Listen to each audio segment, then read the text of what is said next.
समय की कीमत अगर आपको जाननी हो तो अखबार से जानिए। जो सुबह सुबह जब आता है तो एकदम ताज़ा तरीन होता है, लेकिन उसके बाद में रात होते होते वो रद्दी में तब्दील हो जाता है। तो इसीलिए जिंदगी में जो भी कोई मुकाम आपको हासिल करना हो, लक्ष्य हासिल करना हो, उसको लेकर के आप उसको समय पर हासिल करें, वरना एक समय के बाद में उसकी कोई वैल्यू नहीं रह जाएगी। नमस्कार, स्वागत है आप सभी का नया सवेरा के इस मॉर्निंग प्राइम टाइम को लेकर हाजिर हूं मैं कृतिका। और अगले 1 घंटे में हम आपको बताएंगे देश दुनिया की तमाम छोटी और बड़ी खबरों को लेकर के। और अगले 1 घंटे में मेरे साथ स्टूडियो में मौजूद रहेंगी मेरी सहयोगी आंचल। सुप्रभात आंचल। शुक्रिया कृतिका। तो बात हम यहाँ पर कर रहे हैं कि किस तरह से हमें अपने आप को उपयोगी बनाना है, उपयोगी बनाना है, निरोगी बनाना है, कर्मयोगी बनाना है। और इसीलिए हम जानते हैं कि जो योगा महोत्सव है उसका काउंटडाउन लगातार शुरू हो चुका है और कल का दिन बेहद अहम है, 21 जून, जिसे हम योग दिवस के रूप में जानते हैं। क्या है इसे लेकर स्पेशल तैयारी, इस पर करेंगे खास चर्चा। साथ ही साथ बात होगी दिल्ली के जल संकट को लेकर कि आखिरकार क्यों अभी तक समाधान नहीं निकाल पा रही है दिल्ली सरकार। साथ ही बात करेंगे जीवन के संघर्षों से जुड़ी कुछ खास कहानियों को लेकर। बात होगी कारोबार जगत, स्पोर्ट्स ट्रैक और अखबारों की दुनिया से भी। लेकिन सबसे पहले डालते हैं नजर इस वक्त की खास सुर्खियों पर। तमिलनाडु के कल्लाकुरुची में नकली शराब पीने से 32 लोगों की मौत, 70 से अधिक अस्पताल में भर्ती। मुख्यमंत्री ने दिए सीबीसीआईडी की जांच के आदेश।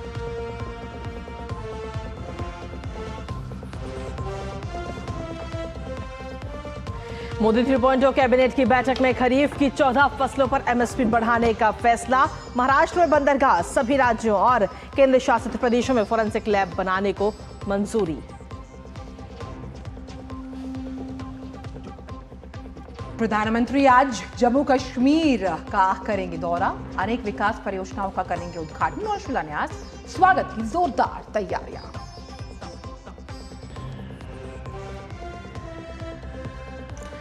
एनटीए ने रद्द की 18 जून की यूजीसी नेट परीक्षा। सेंधमारी की जानकारी के बाद बड़ा फैसला, सीबीआई करेगी जांच।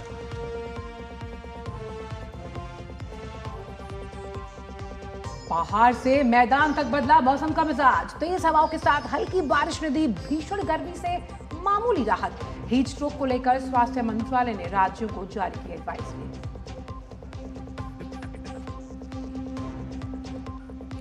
विदेश मंत्री डॉक्टर एस जयशंकर आज श्रीलंका दौरे पर। कोलंबो में द्विपक्षीय साझेदारी से जुड़े तमाम मुद्दों पर होगी बातचीत।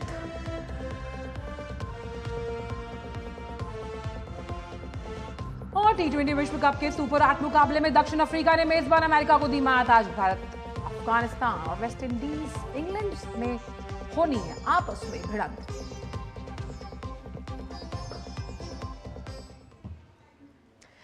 और चलिए नया सवेरा में अब सबसे पहले देख लेते हैं देश भर से कुछ खास और अहम खबरें। बड़ी खबर तमिलनाडु के कल्लाकुरुची जिले से, जहां अवैध शराब पीने से कम 32 लोगों की मौत हुई है। इस वक्त की बड़ी खबर जो हम आपके ट्रैक कर रहे हैं, 70 से अधिक लोगों को अस्पताल में भर्ती करवाया गया। सीबीसीआईडी इस पूरे मामले की जांच करने वाली है। मरने वालों की संख्या बढ़ सकती है। नमूने में घातक मात्रा में मेथनॉल पाया गया है। कल्लाकुरुची में सरकारी मेडिकल कॉलेज अस्पताल में लोग भर्ती हैं। मुख्यमंत्री एमके स्टालिन ने कहा कि इसे रोकने में विफल रहने वाले अधिकारियों के खिलाफ कार्रवाई की गई है। अपराध में शामिल लोगों को गिरफ्तार किया गया। वहीं राज्यपाल आरएन रवि ने मौतों पर शोक व्यक्त किया और पीड़ितों के शीघ्र स्वस्थ होने की कामना की है। बड़ी खबर तमिलनाडु के कल्लाकुरुची जिले से आ रही है, जहां शराब पीने की वजह से, अवैध जो शराब है, इसमें कई लोगों की मृत्यु हुई है। और साफ तौर पर जो मेथनॉल की मात्रा है वो उसमें ज़्यादा बताई गई। इस वजह से नकली शराब पीने से 32 लोगों को अपनी जान से हाथ गंवाना पड़ा और 70 से ज़्यादा लोग आप देखिए कि अस्पताल में भर्ती हैं। हालांकि मुख्यमंत्री साहब कह रहे हैं कि जो भी इसमें लिप्त पाए गए हैं उन्हें बख्शा नहीं जाएगा और जिन भी ऑफिसर्स ने इस पूरे मामले पर कड़ाई से कार्रवाई नहीं की उनके खिलाफ भी एक्शन लिया जाएगा। और अहम बात यह है कि मौतों का आंकड़ा बढ़ सकता है क्योंकि नमूनों में जो घातक मात्रा में मेथनॉल पाया जाता है, यानी कि नकली कच्ची शराब जिस तरह से बनाई जाती है, भट्टी वगैरह में, और उसमें मेथनॉल का इस्तेमाल किया जाता है।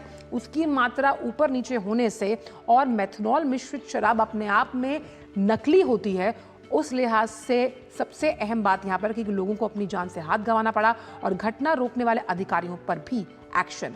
स्टालिन का बयान।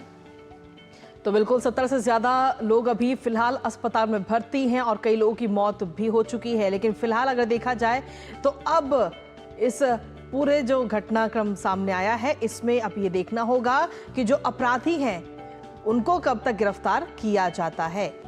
तो ऐसे में अधिकारियों पर भी कहीं ना कहीं गाज गिरती हुई नजर आएगी। लेकिन फिलहाल सीबीसीआईडी जो है वो इस पूरे मामले में जांच करेगी। नकली शराब पीने से अभी तक अगर हम देखें तो 32 लोगों की मौत हो चुकी है और 70 से ज्यादा लोग अस्पताल में भर्ती हैं। तमिलनाडु से ये सबकी सबसे बड़ी खबर आप तक पहुंचा रहे हैं। और मुख्यमंत्री ने जो मौतें हुई हैं उस पर दुख जताया। उन्होंने ये भी कहा कि जो लोग इसे रोकने में विफल रहे, यानी कि अधिकारी, उन पर कार्रवाई की जाएगी। हालांकि ऐसा सुनने में आ रहा है, इस सूत्रों के हवाले से भी है, कि जो अवैध शराब विक्रेता हैं उन्हें गिरफ्तार किया गया। उनके पास से 200 लीटर के आसपास अवैध शराब मिली है। तो हमारे साथ चेन्नई से रितेश रंजन मौजूद है। रितेश, इतनी बड़ी मात्रा में जिस तरह से, रितेश के पास चलेंगे सीधा। रितेश, अगर इतनी बड़ी मात्रा में जिस तरह से नकली शराब बनाई जा रही थी, तो ये तो कहीं ना कहीं सरकारी तंत्र पर एक सवालिया निशान है ही। लेकिन अभी जो लोग इस वक्त इससे कहीं ना कहीं पीड़ित नजर आ रहे हैं, उनका इलाज किस तरह से चल रहा है, और आखिरकार जिसे धर दबोचा गया है उसके खिलाफ किस तरह से एक्शन लेती हुई नजर आ रही है राज्य की पुलिस?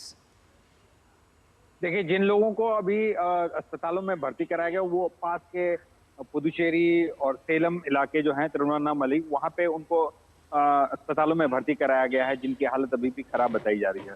और कल की इस घटना के बाद स्वास्थ्य मंत्री, राज्य के जो स्वास्थ्य मंत्री हैं मा सुब्रमण्यम, और सी.वी. वेलू जो एनफोर्समेंट डिपार्टमेंट के मिनिस्टर हैं, वो दोनों ही कल रात ही कलाकुर्ची पहुंच गए हैं।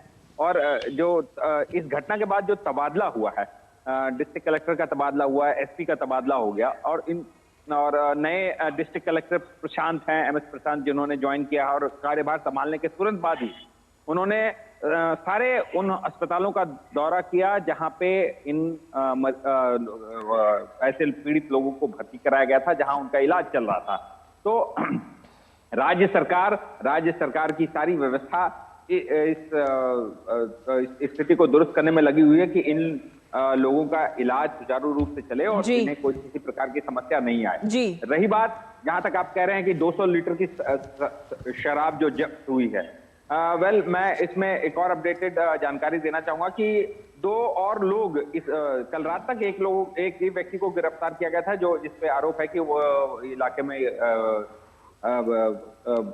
देसी शराब मेथनॉल मिला करके बेच रहा था। तो उसके साथ 2 और लोगों की, जो सुबह अभी घटना मुझे जानकारी मिल रही है, 2 और लोगों की गिरफ्तारी हुई है। तो कुल मिला के 3 लोग गिरफ्तार हो चुके हैं अभी तक। राज्य सरकार इस परिस्थिति को और इस घटना पर सख्ती से जांच और कार्रवाई करने की जो बात कह रही है, लेकिन एक चीज स्पष्ट करना चाहूंगा कि अभी से कुछ दिन मतलब 1 साल भर पहले की घटना है, जहां विल्लुपुरम और चेंगलपट्टू में भी करीबन 2 ऐसे इलाकों में भी नकली शराब की घटना आई थी और 22 लोगों की मौत हुई।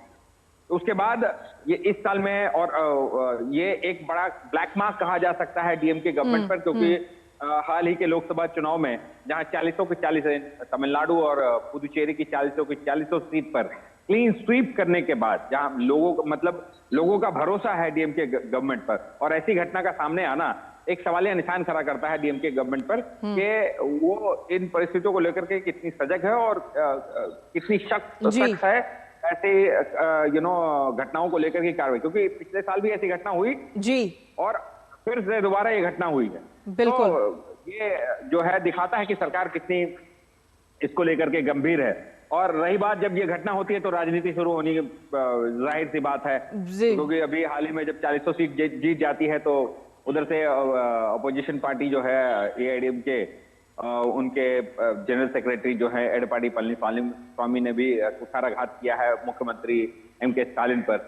और वहीं अन्नामलई जो बहुत पहले से भी कुठाराघात करते आए हैं डीएमके सरकार और मुख्यमंत्री स्टालिन पर, उनका यही कहना है कि राज्य में ड्रग्स माफिया और नकली शराब बनाने वाले लोगों का धंधा फल फूल रहा है और डीएमके सरकार। और इसका रितेश, इसका जिक्र राज्यपाल ने भी किया है कि जिस तरह से जो नकली शराब बनाई जा रही है उसको लेकर कई रिपोर्ट्स प्रकाशित होती हैं कि किस तरह से धंधा जो फल फूल रहा है, और ये शराब बनाने का जो काम है इस पर सरकार को सख्त नियम बनाने चाहिए। बिल्कुल, इस विषय पर कई बार चिंतन मंथन किया गया और राज्यपाल ने इसका संज्ञान भी लिया है अपने कई पोस्ट के जरिए। जी हाँ, राज्यपाल देखिए, राज्यपाल तमिलनाडु में काफी सक्रिय हैं और केवल ऐसी घटनाओं को लेकर के नहीं, तमिलनाडु में जो भी चीजें होती है उसमें सक्रिय हो जाते हैं वो। तो अभी जब ये घटना हुई है तो ये हृदय विदारक तो है ही, और राज्य में जब ऐसी घटना होती है तो राज्यपाल तुरंत सक्रिय हुए और उनका हमेशा से रहा है कि सरकार पर ऐसी दबाव बनाया जाए और ऐसी घटनाएं आगे ना हो, ऐसी घटनाएं लोगों की मौत ना हो, ऐसी घटनाएं दोबारा ना हो। तो इसके लिए राज्यपाल अपनी तरफ से समय समय पर दबाव बनाते रहते हैं। लेकिन क्या इसका प्रभाव पड़ता है, क्या आने वाले दिनों में ऐसी घटनाएं देखने को मिलेंगी और या फिर लगाम लग जाएगा? इससे ही स्पष्ट होता है कि कितनी गंभीरता से जब ऐसे लोग आते हैं अपनी प्रतिक्रिया देने के लिए तो सरकार इन प्रतिक्रियाओं को कितनी गंभीरता से लेती है। ठीक है, फिलहाल बहुत बहुत शुक्रिया रितेश तमाम जानकारी और अपडेट्स हमारे साथ साझा करने के लिए। आंचल, अगर कुल मिलाकर देखा जाए तो अगर पिछली बार ही कुछ कड़े कदम उठाए गए होते इस तरीके के मामले को लेकर तो शायद आज ये घटना हमारे सामने ना आती। बिल्कुल, और खास तौर पर कई लोगों को अपनी जान गंवानी पड़ी, कई इस वक्त अस्पताल में भर्ती हैं। और मेथनॉल अपने आप में बहुत घातक केमिकल है। किस तरह से केमिकल को बड़े सरेआम इस्तेमाल कर कच्ची अवैध शराब बनाई जा रही थी जो कि सस्ते दामों पर बेची गई होगी, और उस लिहाज से क्यों सरकार ने वक्त रहते कदम नहीं उठाया, नकेल नहीं कसी, इन सवालों के जवाब जो मुख्यमंत्री साहब हैं उन्हें देने होंगे। फिलहाल वक्त छोड़ से ब्रेक के उस पर भी खबरें बहुत सी और हैं। आप जुड़ रहिए हमारी खास पेशकश नया सवेरा के साथ।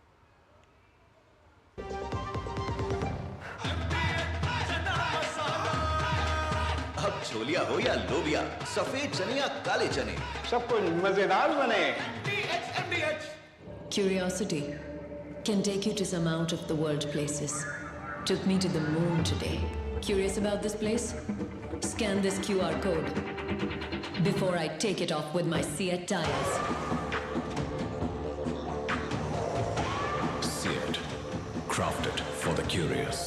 बात जब पीढ़ियों के लिए बनने वाले घर की हो तो जिम्मेदारी बड़ी हो जाती है। गैलेंट समझता है ये जिम्मेदारी। अब डबल एम रिब्स के साथ गैलेंट एडवांस TMT रीबार, निर्माण का रियल हीरो। घुटना, कंधा या कमर, चाहे जैसा हो दर्द, डॉक्टर ऑर्थो आपको देता है दर्द से पूरी आजादी। ये कोई टेम्पररी पेन किलर नहीं, आयुर्वेदिक औषधि। स्वाद से सबको दीवाना कर दे, दीवाना कर दे। पता का चाय, गजब का स्वाद। मैं कह जी सब जानते हैं, जहां दिखे मारियो, अपना समझ के खा लियो।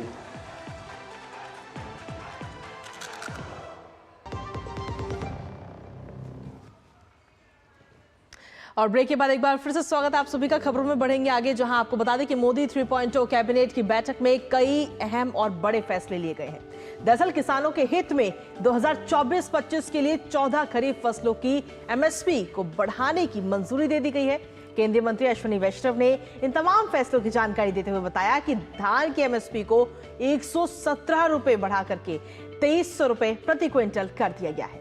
और इसी तरह कपास, ज्वार, रागी, बाजरा, मक्का, मूंग, तुर, उड़द, तिल, मूंगफली, नाइजर सीड, सूरजमुखी और सोयाबीन की फसलों पर भी MSP बढ़ाई गई है।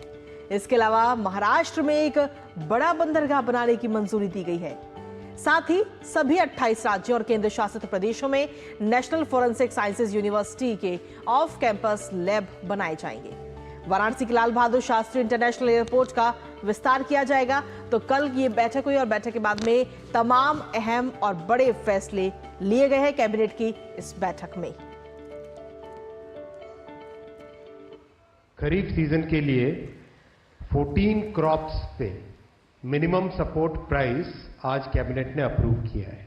धान का नया MSP, पैडी का नया MSP खरीफ के लिए 2300 रुपीज डिक्लेयर किया गया है, which is 117 rupees increment over the previous MSP। अगर 2013-14 का जो प्राइस था, दैट प्राइस वाज 1310 रुपीज। 1310, यानी कहाँ 1310 था और कहाँ आज 2300 है।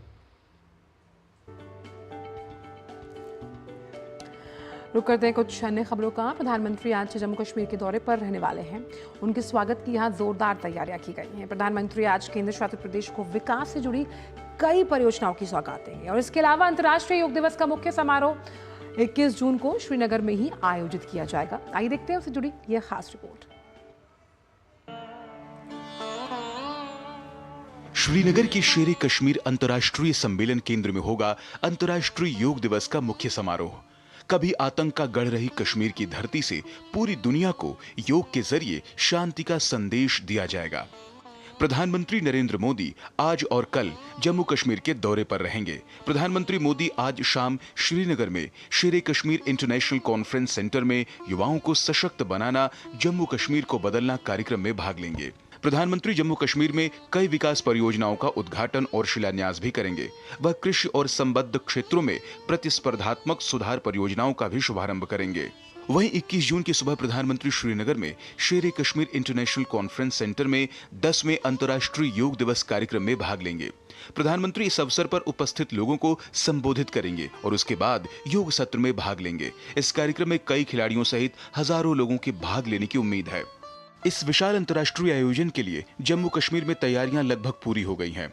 जम्मू कश्मीर के उपराज्यपाल मनोज सिन्हा ने बताया कि प्रधानमंत्री नरेंद्र मोदी श्रीनगर में अंतर्राष्ट्रीय योग दिवस के लिए आएंगे। इसके लिए प्रशासन और आयुष मंत्रालय मिलकर काम कर रहे हैं।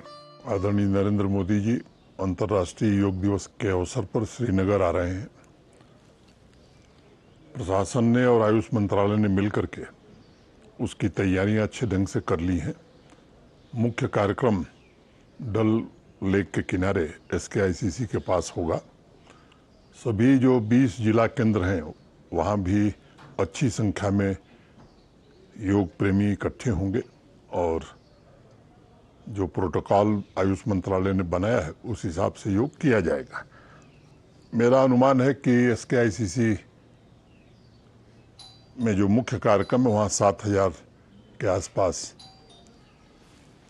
योग प्रेमी जुटेंगे। उपराज्यपाल ने कहा कि पिछले 10 वर्षों में लगभग 23 से 24 करोड़ लोगों ने योग करके संपूर्ण विश्व में नया कीर्तिमान स्थापित किया है। इस बार का जो थीम है yoga for self and society, स्वयं के लिए और समाज के लिए, मुझे लगता है कि स्वाभाविक रूप से इससे एक नए प्रकार की जागरूकता भी पैदा हो रही है। पिछले 10 वर्षों में मुझे लगता है कि लगभग 23-24 करोड़ लोगों ने अब तक योग करके एक नया विश्व कीर्तिमान वर्ल्ड रिकॉर्ड बनाया है। उम्मीद है कि 10वें अंतर्राष्ट्रीय योग दिवस के मौके पर व्यक्तिगत और सामाजिक कल्याण को बढ़ावा देने के लिए देश दुनिया के कई लोग योग से जुड़ेंगे। Bureau report, DD news. और इसी पर चलिए ताज़ा अपडेट ले लेते हैं और ताज़ा अपडेट लेने के लिए सीधा रुख करते हैं इस वक्त श्रीनगर का, जहां पर हमारे सहयोगी नितेंद्र सिंह इस वक्त मौजूद हैं। नितेंद्र, सुप्रभात आपको। आप इस वक्त वहां पर मौजूद है, किस तरीके की तैयारियां वहां पर चल रही हैं 10वें अंतर्राष्ट्रीय योग दिवस को लेकर के?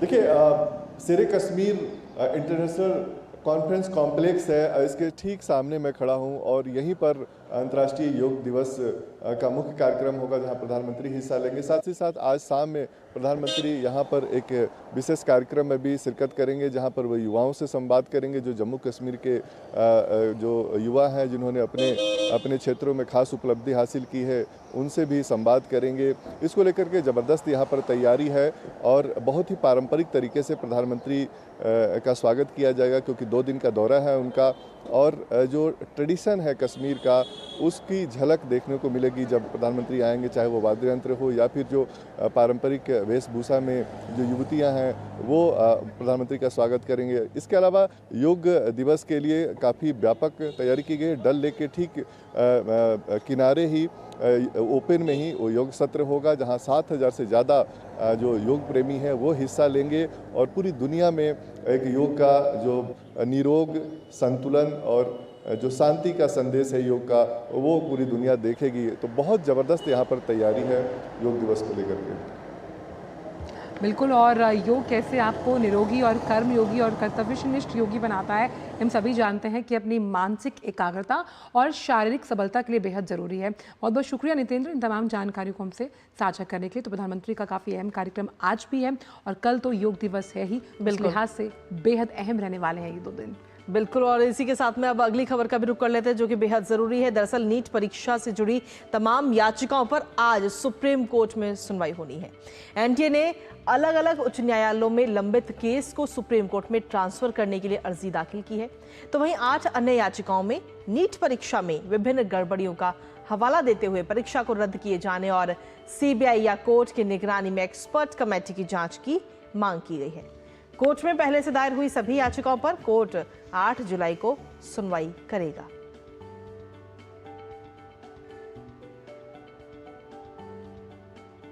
तो 2024 की जो यूजीसी जो नीट परीक्षा है उसे यूजीसी नेट परीक्षा रद्द कर दी गई। अब फिर से परीक्षा का आयोजन किया जाएगा जिसके लिए अलग से जानकारी साझा की जाएगी। देश के अलग अलग शहरों में परीक्षा 2 पालियों में ओएमआर, पेन और पेपर मोड में हुई थी। फिर अगले दिन यानी 19 जून को यूजीसी को Indian cyber crime coordination centre की national cyber crime threat analytics unit के जरिए कुछ इनपुट्स मिले जिनसे पता चलता है कि इस परीक्षा की संवेदनशीलता भंग हुई है। जिसके बाद सरकार ने परीक्षा रद्द करने का फैसला किया। मामले की जांच सीबीआई को सौंप दी गई है।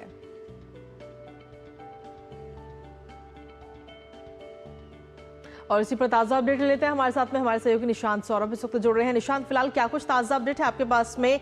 परसों ये परीक्षा हुई थी, परसों के बाद में कल इस परीक्षा को रद्द कर दिया गया और अब इंतजार है उन छात्रों को जिन्होंने इस एग्जाम को दिया था कि अब अगली तारीख कब आएगी। आपके पास क्या कुछ ताज़ा अपडेट्स हैं? जी देखिए, यूजीसी नेट परीक्षा जो है वो साल में 2 बार होती है। एक जून महीने में होती है और दिसंबर महीने में होती है।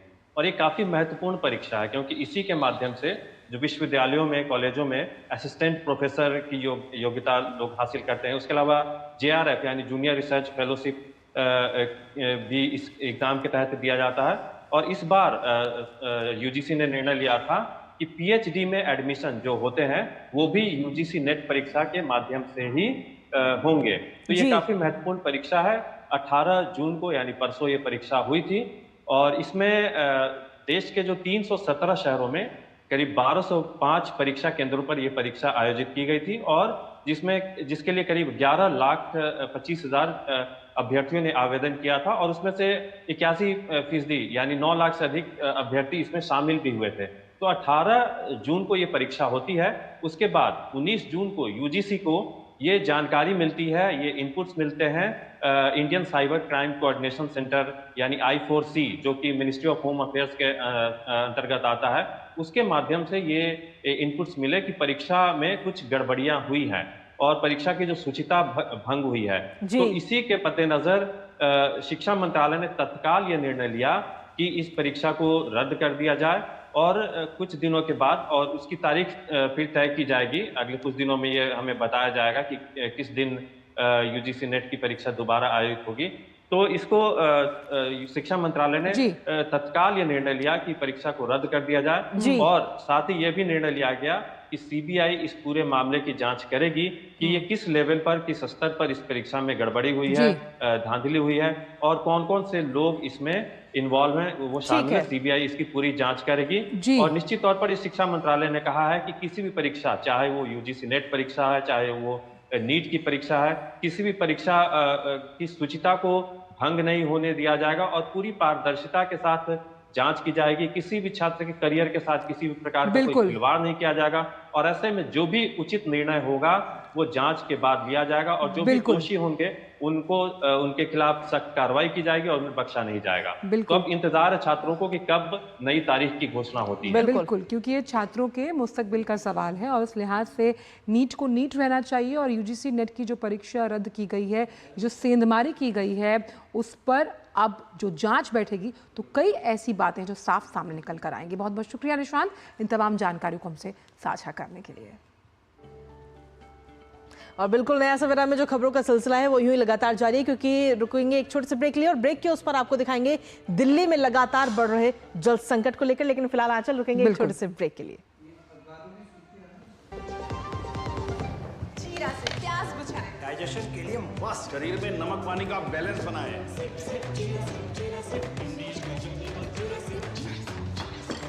बात जब पीढ़ियों के लिए बनने वाले घर की हो तो जिम्मेदारी बड़ी हो।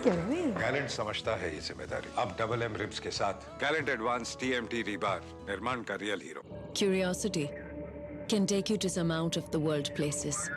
Took me to the moon today. Curious about this place? Scan this QR code before I take it off with my Seat tires.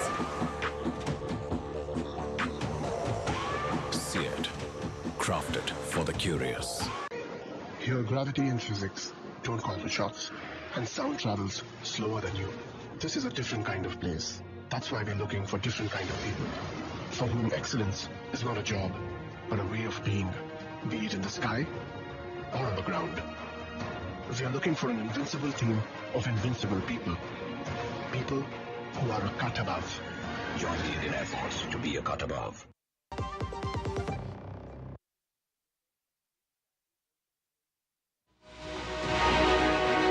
आपराधिक न्याय प्रणाली में सुधार के लिए क्रांतिकारी कदम।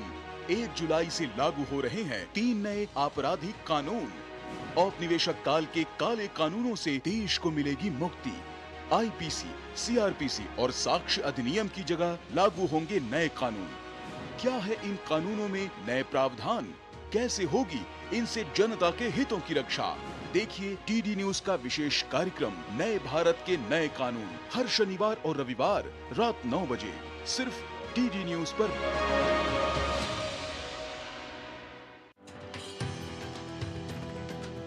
भारत ने विश्व को दिया योग। दुनिया के कोने कोने में पहुंच रहा योग। भारतीय सांस्कृतिक विरासत का त्योहार है योग। शांति, शक्ति और संतुलन का संगम है योग। रोग मुक्ति का माध्यम है योग। शरीर को फिट रखने का साधन है योग। अंतर्राष्ट्रीय योग दिवस 21 जून। देखिए देश और दुनिया के हर हिस्से से योग के विविध रंगों की महा कवरेज सिर्फ DD न्यूज पर लगातार। और ब्रेक के बाद सभी का स्वागत है। और जिस तरह से हमने कहा था कि हम बात करने वाले हैं दिल्ली के जल संकट को लेकर, तो प्रचंड गर्मी के बीच देश की राजधानी दिल्ली पानी जो के लिए जनता त्राहिमाम कर रही है। दिल्ली में जल संकट कृतिका दिन ब दिन गहराता जा रहा है। बिल्कुल, अगर देखा जाए तो लोगों को पीने के पानी के लिए घंटों लाइन में खड़े होकर के टैंकर से पानी भरने के लिए इंतजार करना पड़ रहा है। और ये तस्वीरें भी आपको दिखा रहे हैं हम। इन तस्वीरों के जरिए आप समझ सकते हैं कि दिल्ली में जल संकट किस तरीके से गहरा रहा है। और दिल्ली सरकार समस्या का निराकरण करने के बजाय लगातार दूसरी तमाम जो राज्य सरकार है उन पर आरोप मढ़ने में व्यस्त है। बिल्कुल, और ये आरोप प्रत्यारोप की राजनीति हो रही है। हालांकि हमने देखा कि किस तरह से बीजेपी ने दिल्ली की सड़कों पर आम आदमी पार्टी की सरकार के खिलाफ लगातार जमकर प्रदर्शन किया है। केजरीवाल सरकार पर लापरवाही और 600 करोड़ के फायदे वाली दिल्ली जल बोर्ड को घाटे में ले जाने का आरोप है। आप तस्वीर देख सकते हैं कि किस तरह से टैंकरों से लोगों को पानी भरना पड़ रहा है। और ये हालत लुटियंस दिल्ली की भी, यानी कि अब जो अस्पताल हैं वहां पर भी पानी की कमी हो रही है। कई उद्योग हैं जो इससे प्रभावित हो रहे हैं। तो वाटर क्राइसिस आखिरकार इसकी वजह क्या है? हर साल ये होता है। इस पर बात करने के 2 संवाददाता हमारे साथ जुड़ गए हैं। धीरज कुमार जुड़े हुए हैं और उर्मिलेश भट्ट हमारे साथ हैं। धीरज, सबसे पहले आपके पास आना चाहेंगे। जिस तरह से साफ तौर पर आतिशी ने अब ये कहा है कि भाई अगर इसका समाधान सरकार नहीं करती, यानी कि केंद्र सरकार, तो वो 21 जून से कहीं ना कहीं जाने वाली है हड़ताल पर। तो उस लिहाज से अगर हम समझें, ये आरोप प्रत्यारोप की राजनीति करने से पहले क्या दिल्ली सरकार सुनिश्चित नहीं करेगी कि उसकी प्रणाली में कहीं ना कहीं बहुत सी खामियां हैं?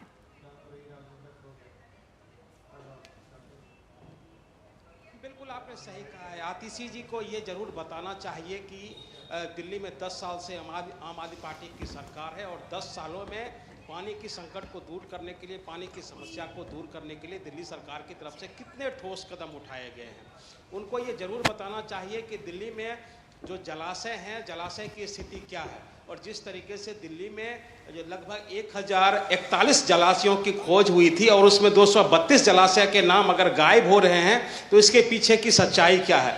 दिल्ली सरकार को ये भी बताना चाहिए कि 361 नए जो जलाशय की खोज हुई थी तो उन जलाशयों को बचाने के लिए, उसके संरक्षण के लिए दिल्ली सरकार ने क्या क्या कदम उठाए हैं। दिल्ली सरकार को ये बताना चाहिए कि दिल्ली के रिजर्वायर में अगर पानी की कमी आ रही है तो उसकी वजह क्या है। देखिए, दिल्ली सरकार की सबसे बड़ी चुनौती ये है कि उन बीते 10 सालों में उन्होंने अपने प्राकृतिक संसाधनों को बचाने की कोशिश की है, कोशिश नहीं की है। जो हमारे जल स्रोत हैं, प्राकृतिक जल स्रोत, उसको बचाने में दिल्ली की सरकार नाकामयाब रही है और जिसका कि नतीजा है कि जल संकट हमारे सामने है। देखिए, मैं आपको आंकड़े के जरिए समझाने की कोशिश कर रहा हूँ। वजीराबाद का जो रिजर्वायर है वहां पानी का संकट है और जिसकी वजह से पानी का उत्पादन दिल्ली में नहीं हो रहा है। आंकड़ों के लिहाज से देखें तो वजीराबाद के रिजर्वायर में 668 फुट अभी जो पानी का लेवल है 674 फुट होना चाहिए। मतलब रिजर्वायर में पानी का जो लेवल है उससे 6 फुट नीचे है और जिसकी वजह से जो 50 MGD जो वाटर का जो उत्पादन रोजाना का जो होता है उसमें दिल्ली में कमी आ गई है और जिसकी वजह से जल संकट हमको देखने को मिल रहा है। देखिए, जल संकट ये जो समस्या है, ये समस्या हर साल आती है दिल्ली में। हर साल लोग पानी की वजह से परेशान होते हैं, लेकिन हमें इस बात पर ध्यान देने की जरूरत है, खास करके दिल्ली सरकार को इस बात को ध्यान देने की जरूरत है कि जो हमारा जो फ्लड प्लेन एरिया है वो फ्लड प्लेन एरिया कैसे बने रहे।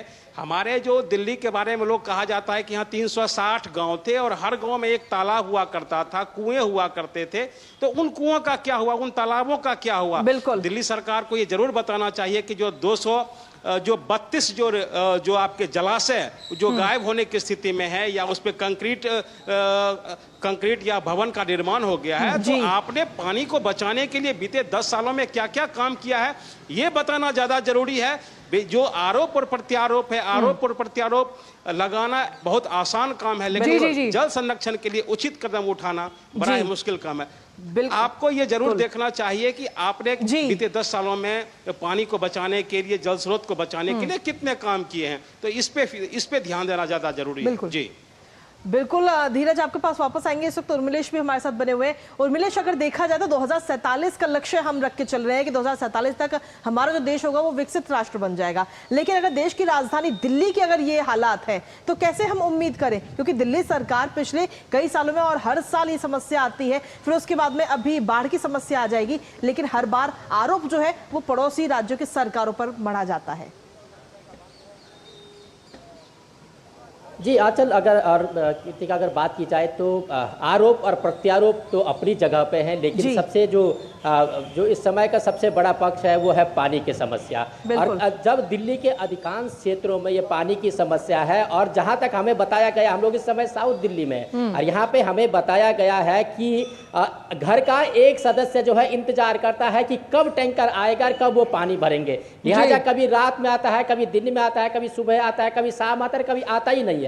ऐसे में जो तमाम दिनचर्याएं हैं, उन दिनचर्याओं के लिए कितना बड़ा मुश्किल हो जाता है आम आदमी के लिए, जब वो जो है पानी की क्राइसिस को झेल रहा होता है। तमाम जो आदमी की दिनचर्याएं होती वो पानी से ही शुरू होती है। ऐसे में अगर आप पानी नहीं पहुंचा पा रहे हैं तो निश्चित तौर से कहीं ना कहीं एक बड़ी दिक्कत है। और जिस तरीके से आरोप और प्रत्यारोप, हालांकि ये जो है दिल्ली सरकार ने तमाम जो अभी तक को जो वादे किए हैं या तमाम जो बातें की है अपने प्रेस कॉन्फ्रेंस में, वो कहीं ना कहीं एक आम आदमी को राहत देने के लिए नहीं होती है, क्योंकि जमीनी हकीकत उसकी कुछ और है। लोग पानी की क्राइसिस झेल रहे हैं और आरोप आप दूसरे राज्य के मुख्यमंत्रियों पे या पड़ोसी राज्यों पे लगा रहे हैं। लिहाजा उसके समाधान ढूंढ। उर्मिलेश, बड़ी अहम बात है, लेकिन लगातार जिस तरह से वो कह रहे कि भाई लगातार जो हरियाणा वादा करता है उससे मुकरता है, उतना पानी छोड़ ही नहीं रहा। 513 क्यूसेक पानी छोड़ा गया और जरूरत 613 क्यूसेक पानी की है, यानी 1 क्यूसेक पानी 28,000 लोगों के हिसाब से, 28 लाख से ज्यादा लोग हैं। तो उस हिसाब से हरियाणा सरकार का बार बार मुकरना या फिर दिल्ली सरकार की विफलता और खास तौर पर अतिरिक्त दोहन, जो तमाम पाइपलाइंस हैं वो दुरुस्त नहीं है, पानी की लीकेज है, इन समस्याओं के जवाब तो जल मंत्री साहिबा को देने होंगे, क्योंकि खुद उनके घर टैंकर से पानी आ रहा है। बिल्कुल जी, निश्चित तौर से देखिए, आरोप लगाना बहुत आसान है, लेकिन जो समस्या है उसका समाधान, और पिछले 10 सालों से आपकी सरकार यहाँ पर है। आपने लगातार ये गर्मियों में जो है ये एक बड़ा मुद्दा हो जाता है, लोग क्राइसिस में चले जाते हैं पानी के। तो पिछले 10 सालों में आपने देखा है, हमने देखा है, तमाम जो लोग इस परेशानी को दिल्ली वासी झेलते हैं उन्होंने देखा है। तो पिछले 10 सालों से आखिर सरकार ने कौन से कदम ऐसे उठाए हैं, ये जवाब वो नहीं दे पा रहे। देखिए, आरोप लगाना बहुत आसान है, और रही बात इसकी तो क्या ये हर गर्मियों में ये समस्या सामने आती है है तो क्या सरकार को जो जिस तरीके से जो राज्य सरकार है, दिल्ली की जो सरकार है, दिल्ली सरकार ही आरोप लगा रही हरियाणा सरकार पे, तो ऐसा नहीं हो सकता है। आरोप और प्रत्यारोप अपनी जगह पे है, लेकिन आम आदमी की जो परेशानी है वो अपनी जगह पे है। और आपको पहले से ही इस बात के लिए सावधान होना चाहिए था, चाहे वो केजरीवाल सरकार हो या फिर जो है उनके तमाम मंत्रालय हो या जल बोर्ड हो, उनको पहले से ही सावधान होना चाहिए था। ये क्राइसिस आएगी तो इसको हम कैसे निपटेंगे? जब आपके सामने जो परेशानी है वो खड़ी है, तो ऐसे में आप कह रहे हैं कि नहीं अभी तो हम हिमाचल से पानी नहीं मिल रहा है, अभी हमें हरियाणा से पानी नहीं मिल रहा है, ये किसी बात का जवाब नहीं हो सकता है। आंचल, लोगों की परेशानी इस समय सबसे प्रमुखता है और उसको आप किस प्रकार से निपटेंगे, किस प्रकार से आप इस क्राइसिस से बाहर निकलेंगे, इसके लिए दिल्ली सरकार को एक रोड मैप आप आम आदमी के लिए देना पड़ेगा उनकी परेशानियों को देखते हुए। बिल्कुल, ये ब्लूप्रिंट बनाना होगा, क्योंकि इस ब्लूप्रिंट से ही जिस नीले जल की हम बात कर रहे हैं वो लोगों के घर तक पहुंचेगा, जब तक दिल्ली सरकार सख्त कदम नहीं उठाती। बहुत बहुत शुक्रिया आप दोनों का, क्योंकि वाटर माफियाओं पर भी लगाम लगाना बेहद जरूरी है। अच्छा, सबसे बड़ी बात यह है कृतिका कि पहले लोग बोला करते थे कि भाई आप खाना खाकर आए हैं या खाना खाकर जाएंगे, लेकिन अब मुझे लगता है दिल्ली के घरों में जो लोग जाते होंगे वो पूछते होंगे कि भैया पानी पीकर आए हैं या पीकर जाएंगे। तो देखिए, पानी जो है जिसके बिना आप अपनी जिंदगी की कल्पना नहीं कर सकते, लेकिन लोगों के घर तक नहीं पहुंच रहा, वो बहुत बड़ा हम कह सकते हैं सवाल है। दिल्ली सरकार जिस तरह से काम करने की बात करती है, क्योंकि पिछले कई सालों से दिल्ली में सरकार की अगर हम बात करते हैं, आम आदमी पार्टी सत्ता में है, लेकिन उसके बावजूद भी अगर इतने सालों के बाद भी अगर दिल्ली में जल संकट दूर नहीं हो रहा, तो कहीं ना कहीं तमाम सवाल जो है वो इस वक्त कामकाज पे खड़े होते हैं।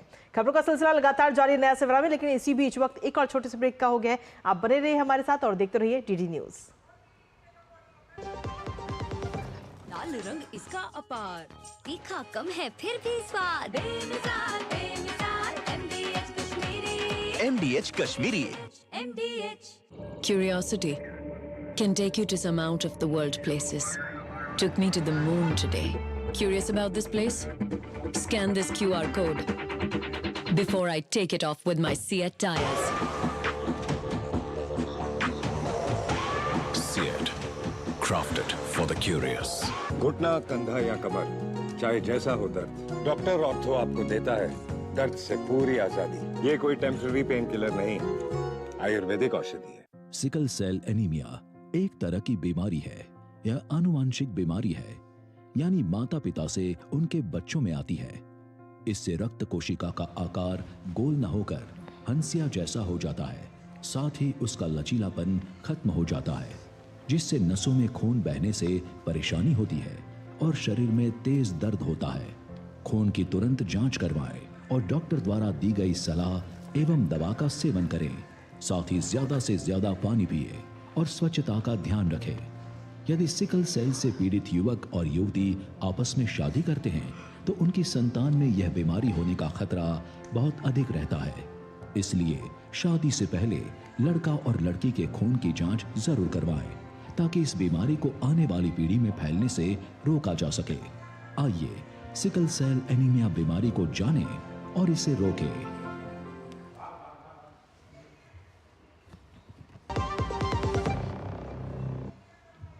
ब्रेक के बाद स्पीकर स्वागत। और केंद्रीय मंत्री भूपेंद्र यादव इस वक्त पर्यावरण को लेकर कुछ संबोधन दे रहे हैं, आइए आपको सुनवाते हैं। पीपल है, गूलर है, जामुन है और जो झाड़ वगैरह भी है करोंदा वगैरह के, बेर है, ये जो सारे पेड़ हैं, इन पेड़ों को लगाने के लिए हम लोगों ने पूरे देश भर में एक अभियान छेड़ा है। और मैं तो कहना चाहूँगा कि जब पिछले साल हम लोगों ने ग्रीन अरावली को लेकर के कार्यक्रम गुड़गांव में किया था, तो हमारे मंत्रालय ने देश के हर जिले में उनकी नेटिव स्पीशीज कौन सी है उसको लेकर पूरा डॉक्यूमेंट प्रकाशित किया। और एक पेड़ माँ के नाम अभियान में हम ये चाहेंगे कि जिले के डीएफओ इस बात का जोर दे कि जो उनकी नेटिव स्पीशीज हैं, जो पेड़ दिल्ली में लग सकता है वो पेड़ आसाम में दूसरा होगा, कश्मीर में दूसरा होगा, तमिलनाडु में दूसरा होगा।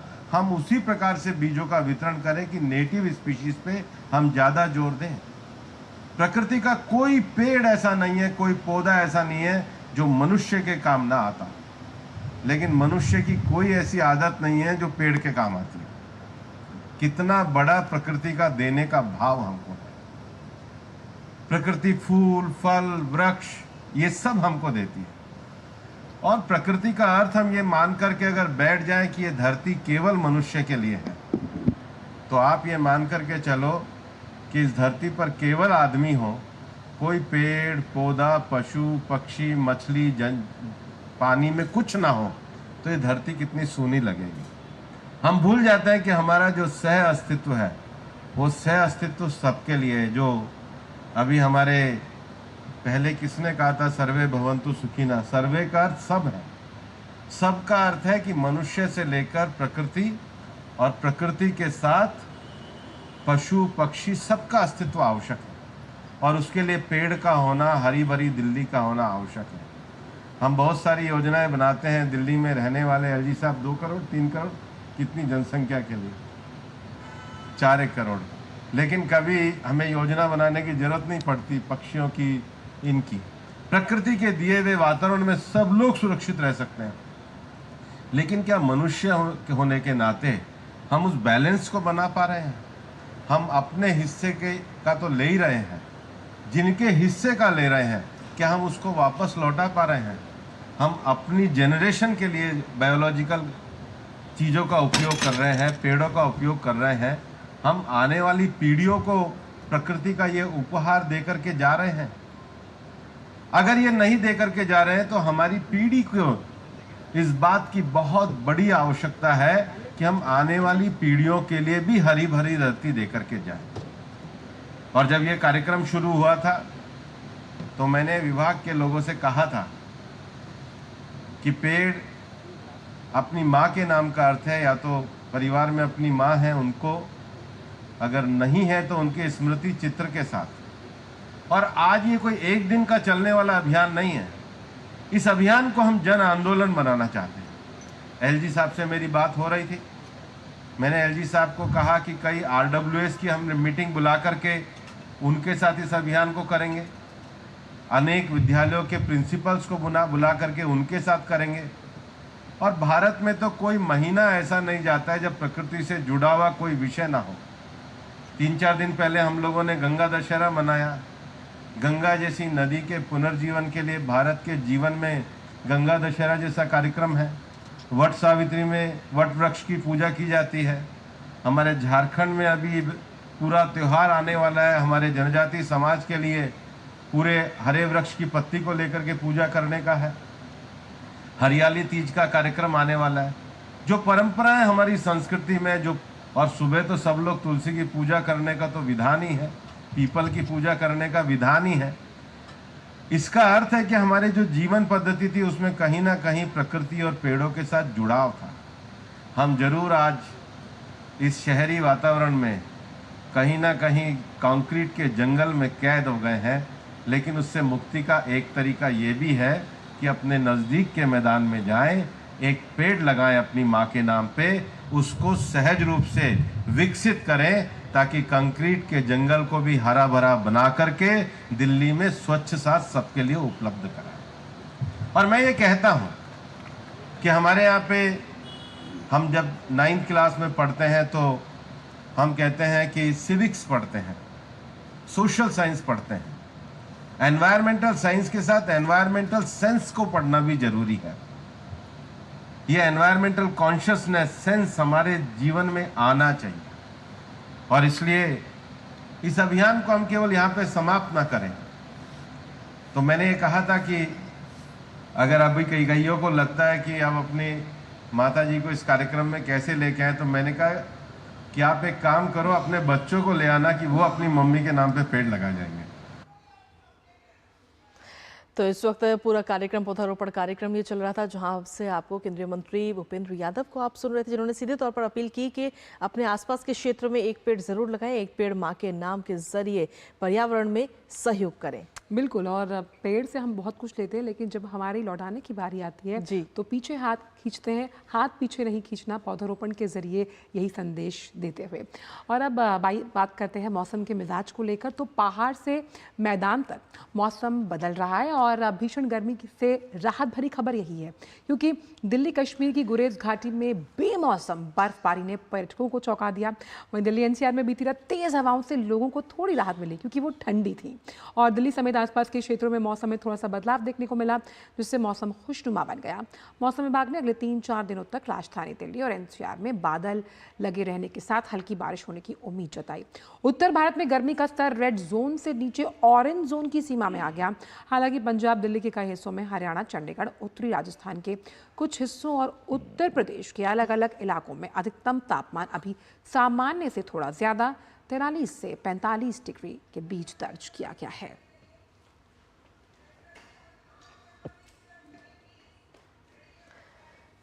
तो पहाड़ से लेकर ज़मीनी स्तर पर अगर देखें तो मौसम का मिजाज कहीं किसी किसी जगह पर बदलता हुआ नजर आया है। लेकिन ताज़ा अपडेट क्या कुछ है दिल्ली और जयपुर में, वो हम ले लेते हैं। इस वक्त हमारे साथ में दिल्ली से हमारे सहयोगी धीरज जुड़ रहे हैं, साथ ही जयपुर से हमारे सहयोगी विकास सोनी इस वक्त जुड़ रहे हैं। धीरज, सबसे पहले आपके पास में आना चाहेंगे, देश की राजधानी दिल्ली में इस वक्त मौसम के क्या कुछ हालात हैं? क्या थोड़ी बहुत राहत दिल्ली वासियों को मिलती हुई नजर आ रही है गर्मी से? देखिए, बिल्कुल आपने सही कहा। अगर हम दिल्ली की बात कर लेते हैं तो दिल्ली में थोड़ी राहत जरूर महसूस हुई है। और रात में जैसा कि हमने देखा कि आंधी के साथ हल्की हल्की कहीं कहीं जो बारिश है वो भी दर्ज हुई है, तो जिसकी वजह से थोड़ी सी राहत जरूर दिल्ली वासियों को मिली है।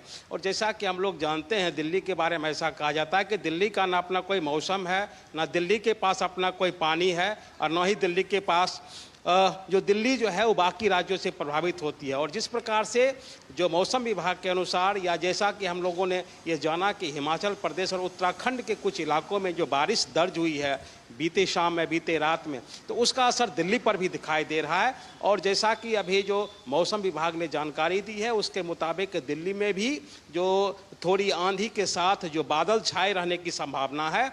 और जो बीते महीनों से जो दिल्ली के जो लोग जो लू के थपेड़ों से परेशान थे, जैसा कि कल भी जो रिपोर्ट दर्ज की गई है, इस गर्मी में 12 से 14 लोग जो हैं वो हीट वेव की वजह से जिनकी जान गई है, तो उससे थोड़ा सा राहत जरूर मिलेगा। हालांकि ये भी कहा गया है कि ये दिल्ली की ये जो जून की जो रात है, बीते 14 सालों में सबसे गर्म रात इसे कहा गया है, और इतना 14 साल पहले ही लोगों ने देखा था। तो जिस तरीके से मौसम का मिजाज थोड़ा सा बदला है, और हम सुबह से देख रहे हैं कि हल्की हल्की हवाएं चल रही है।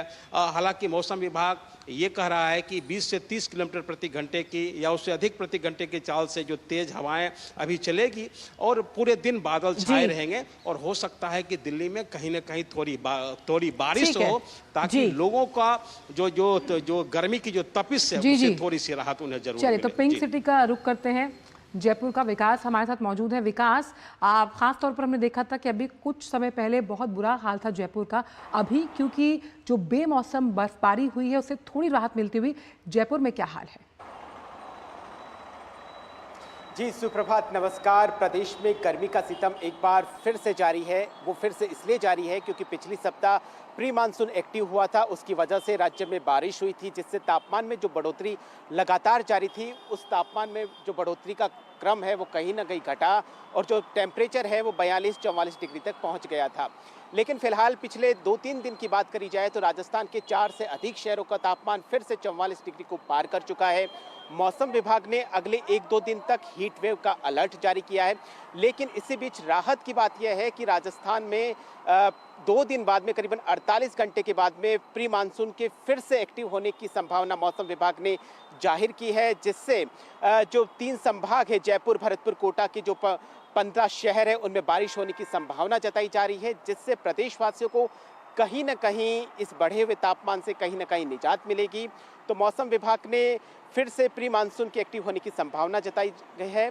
और अगर मानसून के एक्टिव होने की बात करी जाए तो राजस्थान में अमूमन 15 जून तक मानसून आ जाता है, लेकिन इस बार करीबन 10 दिनों की देरी से ये मानसून चल रहा है, तो 25 जून के बाद में मानसून आने की संभावना है।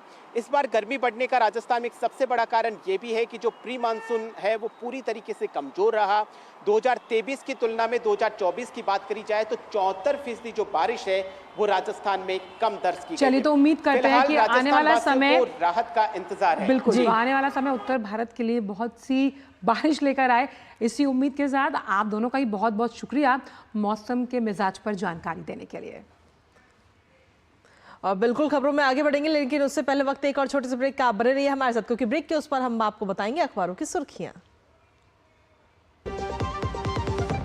बढ़िया है, प्राकृतिक हल्दी, मिर्ची, धनिया। नहीं, मिर्ची, धनिया, हल्दी, MDH। मसाले सच सच MDH।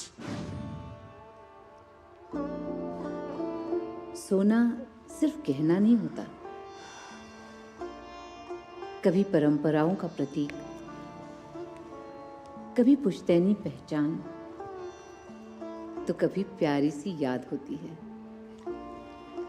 लाइफ में आगे बढ़ने के लिए उसी सोने से गोल्ड लोन लेने का फैसला समझदारी का होता है।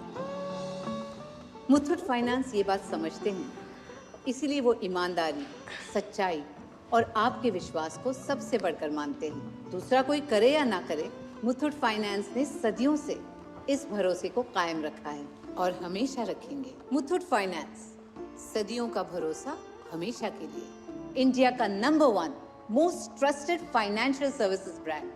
तो गोल्ड लोन के लिए कॉल करें 1-800-313-1212।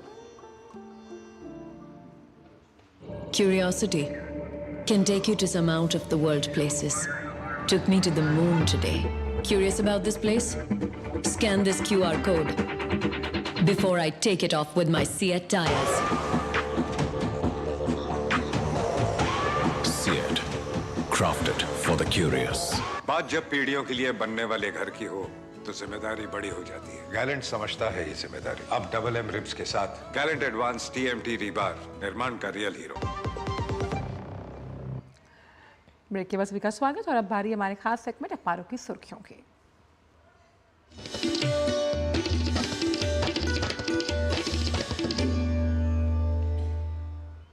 और चलिए अखबारों की सुर्खियां जानने के लिए रुक करते इस वक्त हमारे सहयोगी इस वक्त हमारे साथ जुड़ गए नीतीश भारद्वाज।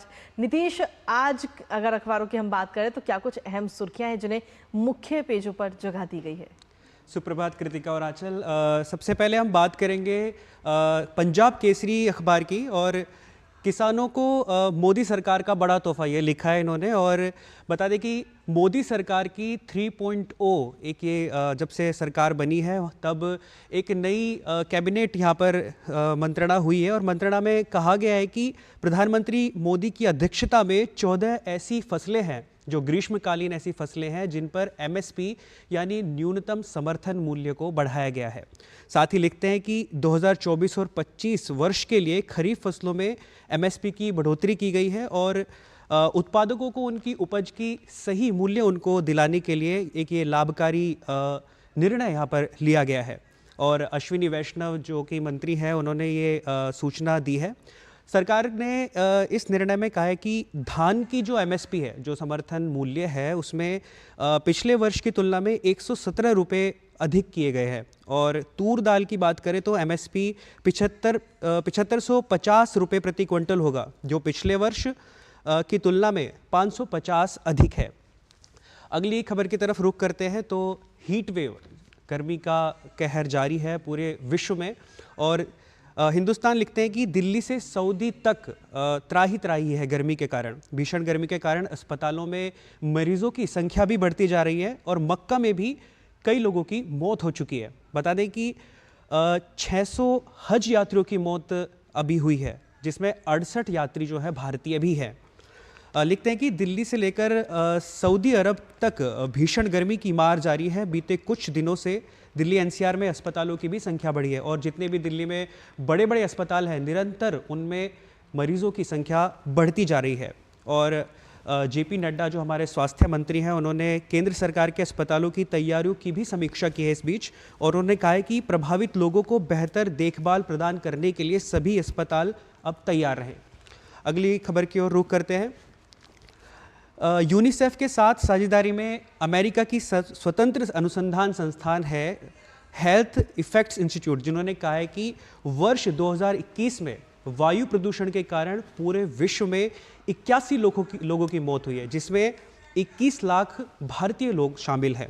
और सबसे ज़्यादा प्रभावित जो वायु प्रदूषण यहाँ पे कर रहा है वो बच्चों की तरफ कर रहा है। जी बहुत बहुत शुक्रिया नितेश, इन तमाम अखबारों की सुर्खियों को हम तक समेट कर लाने के लिए। बिल्कुल, और इसी के साथ तो चलिए अब आगे बढ़ेंगे और अब देख लेते हैं खबरें खेल जगत से फटाफट अंदाज में। तो ICC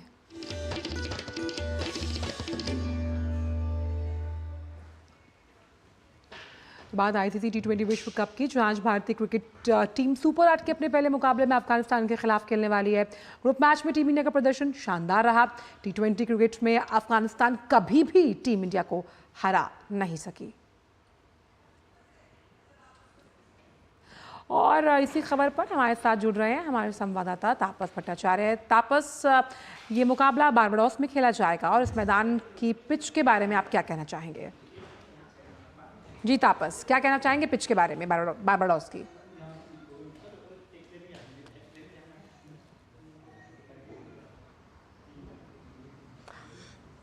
जी बिल्कुल, पिच जो है ये बहुत अलग पिच है। जो हम देखते हैं न्यूयॉर्क में हमने देखा, फ्लोरिडा में हमने देखा, इससे बहुत ही अलग पिच है। ये बारबाडोस की केंसिंगटन ओवल की स्टेडियम की पिच है और यहाँ पे रन बरसने वाले हैं। ये मैं आपको बता सकता हूँ क्यों, क्योंकि हम देख रहे थे जिस तरीके से पिच को रोल किया जा रहा था। पिच नॉर्मल रोलिंग जो होती है उसके अलावा एक क्रॉस रोलिंग होती है, वो भी किया जा रहा था, जिससे कि पिच में जो नमी है या फिर उसमें जो उछाल है वो डुअल उछाल ना हो, एक समतल सतह बने और जो स्ट्रोक मेकिंग है उसके लिए फायदेमंद रहे। ये हम देख पा रहे थे और हमें एक्सपेक्टेशन है कि इस पिच में जो T20 स्कोर जो प्रचलित है, जो जानते हैं लोग, जो 170-80 जो स्कोर होता है वैसे टाइप का स्कोर होने की उम्मीद है। अब किस तरीके से खिलाड़ी इस पे खेलेंगे वो अभी देखना बाकी है, लेकिन पिच जो है स्ट्रोक मेकिंग के लिए शानदार है और हम एक्सपेक्ट कर रहे हैं कि जो मैच होने वाला है अफगानिस्तान और इंडिया के बीच में, ये मैच जो है ये बहुत ही अच्छा होने वाला है। छक्के चौकों की बरसात हो सकती है और कोशिश यही रहेगी कि विराट कोहली खास तौर से जो अभी थोड़ा सा आउट ऑफ फॉर्म है, इस मैच में फॉर्म में आके वापसी करे। भारत की टीम बहुत स्ट्रांग पोजीशन पे है और अगर ये जो भारत के जो बल्लेबाज है, खासतौर से पहले 3-4 जो बल्लेबाज है, रोहित शर्मा ले लीजिए, विराट कोहली ले लीजिए, सूर्य कुमार यादव ले लीजिए, ऋषभ पंत ले लीजिए, ये अच्छे फॉर्म में है और ये पिच अगर स्ट्रोक मेकिंग के लिए फायदा देगी तो ये खिलाड़ी जो है वो रंग जो बरसाने में काम बहुत ज्यादा एक तरह से रहता है, उनका वो प्रोमिनेंट रहता है, तो हम देख पाएंगे कि वो बहुत अच्छा यहाँ पे स्कोर कर सकते हैं। दूसरी बात है कि ये पिच शायद दूसरे जो स्पिनर्स है उसके लिए भी फायदेमंद हो सकती है। तो ठीक है, ओवरऑल ये टिपिकल T20 पिच है बारबाडोस की और हम एक्सपेक्ट कर रहे हैं कि बहुत अच्छे रन इसमें यहाँ पे स्कोर किया जाए। चलिए, बहुत बहुत शुक्रिया तमाम जानकारी और अपडेट साझा करने के लिए तापस। और इसी के साथ फिलहाल नया सवेरा में आज के इस खास कार्यक्रम में इतना ही, लेकिन हमें और मेरी सहयोगी आंचल को दीजिए इजाजत। लेकिन जाते जाते आपको छोड़ जाते हैं मौसम के हाल के साथ। नमस्कार।